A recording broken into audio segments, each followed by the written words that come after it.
فبأي آلاء ربكما تكذبان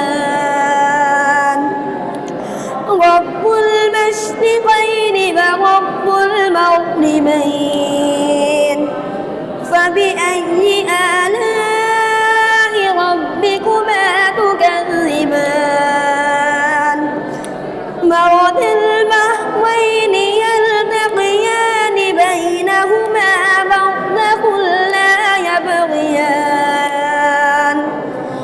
فبأي آلاء ربكما تكذبان يخرج منهما اللؤلؤ والمرجان